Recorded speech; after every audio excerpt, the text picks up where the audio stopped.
Le vanillier, dont la plante qui produit la vanille, est une orchidée originaire du Mexique qui pousse dans les zones tropicales chaudes et humides avec une pluviométrie qui tourne autour de 2000 mm et une température qui oscille entre 20 et 30 degrés.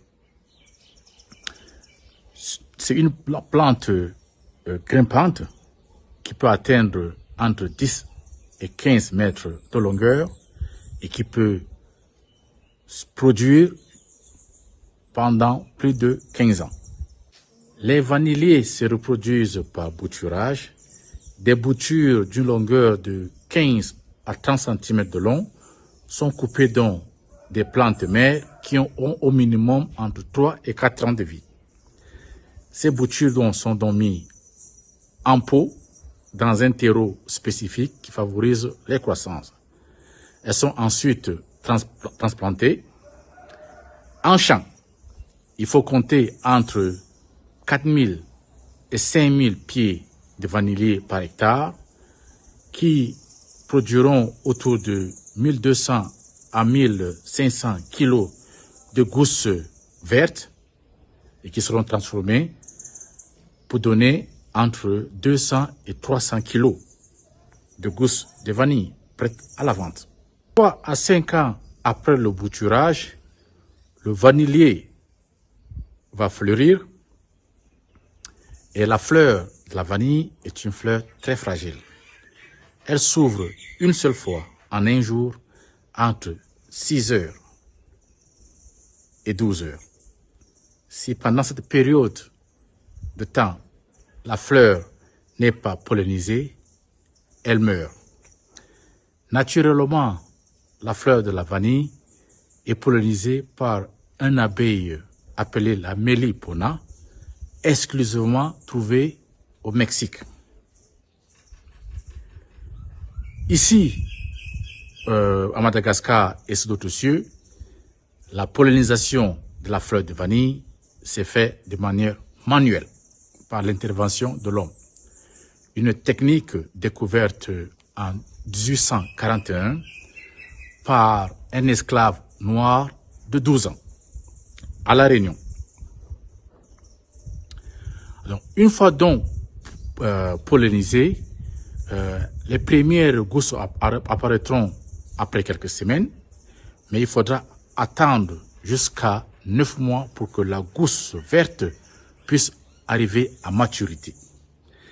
La maturité de la gousse est signalée donc par le jaunissement de cette base et il faudra donc l'accueillir au bon moment. Il ne faut pas l'accueillir très tôt, il ne faut pas non plus l'accueillir très tard. Sinon, la gousse va entamer le processus d'éclosion. Elle va s'ouvrir pour pouvoir libérer les graines.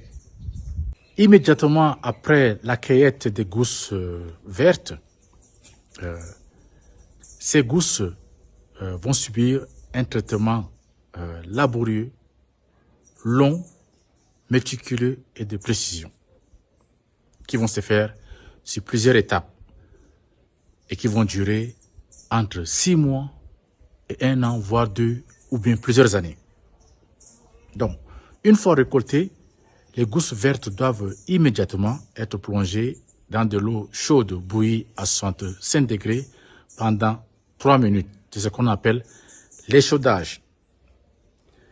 Après l'échaudage, les gousses vont être étuvées. Donc, on prend les gousses vertes, on les met dans des bacs et on les couvre avec des draps pour faire un peu l'effet de sauna. Et ces gousses-là vont rester dans ces étuves-là pendant 24 et 48 heures. Et à la sortie donc, de la phase d'étuvage, les gousses auront donc pris la couleur marron. Et c'est pendant donc, la phase d'étuvage que les arômes percusseurs de la vanilline vont se développer.